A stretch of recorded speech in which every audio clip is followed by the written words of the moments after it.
एक मम्मी है वो बच्चे को कॉटन की रजाई नहीं उठा रही क्योंकि उसमें रुई होती है भाई, वो तो गंवारों का काम है ना। ये तो अलग पढ़े लिखे लोग हैं। तो ये क्या करते हैं, अपने बच्चे के लिए यही पॉलिस्टर के बने हुए कंबल ला रहे हैं रंग बिरंगे, छोटे छोटे बच्चों को उसमें लपेट रखा है पॉलिस्टर के। और वो कंपनी वाले उससे ज्यादा समझदार हैं, कंपनी ने क्लियर कट उस पर वार्निंग के साथ लेबल लगा रखा है 100% पॉलिस्टर। अब वो पता नहीं डिग्रियां लेके ही घूम रही है या क्या है, छोटा सा बच्चा है उसको उसमें लपेट रखा है उसने, और उसमें धागे ऐसे उठ रहे हैं।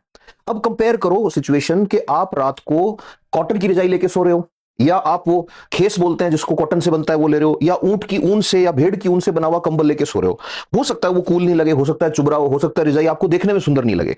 अब आप ले आए खरीद के रंग बिरंगे के चक्कर में पॉलिस्टर वाला, और वो गर्म बड़ा रहता है। गर्म क्यों नहीं रहेगा, मैंने बताया एयर प्रूफ कर देते हैं। एयर प्रूफिंग के लिए क्या डाला उन्होंने, उन्होंने डाले इसमें परफ्लोरो एल्काइल सल्फोनेट, अभी बताया मैंने। और इससे क्या होता है, कैंसर। अभी सुनते जाना।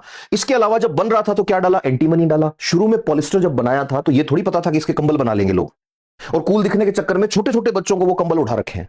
बाद में 10 साल बाद घूमते फिर रहे हैं कि हमारी बेटी के पीसीओडी हो गया, हमारे तो बच्चे के छोटे से कई एलर्जी हो गई, इसके अस्थमा हो गया। अरे उस मम्मी ने किया है जो सिर्फ डिग्रियां लेके घूम रही है, और अपने आप को सुपीरियर दिखाने के चक्कर में हर वो चीज खरीद के ला रही है जिसका टीवी पे ऐड देख लिया या जो फिल्मों में देख ली।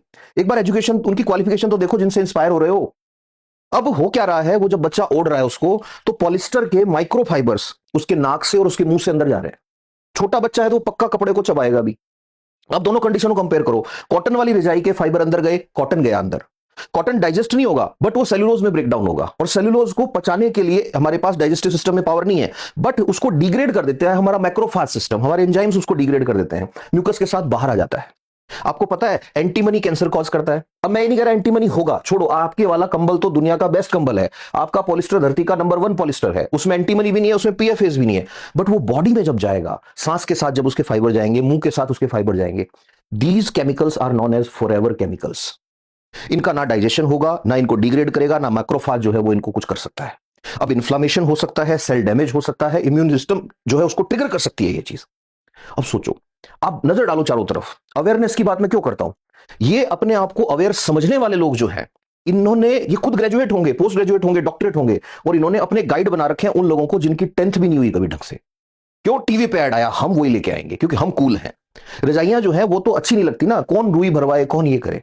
बट रुको, समय आएगा घूम के। जैसे ही अपने बच्चों को वो घोल घोल के पिलाते थे ना पाउडर जिनमें 70% चीनी हुआ करती थी, ये सोच के कि हमारी बेटी बनेगी औरों से लंबी, टॉलर, स्मार्टर, कुछ नहीं है, चीनी चीनी थी उसमें। डायबिटीज होगा तुम्हारी बेटी के थोड़े टाइम बाद। ये आएंगे ढूंढते हुए कि भैया प्योर वाली रजाई दे दो हमें तो, जिसका अस्तर भी कॉटन से बना हो। ये औकात है अर्बनाइजेशन जिसको कहते हैं।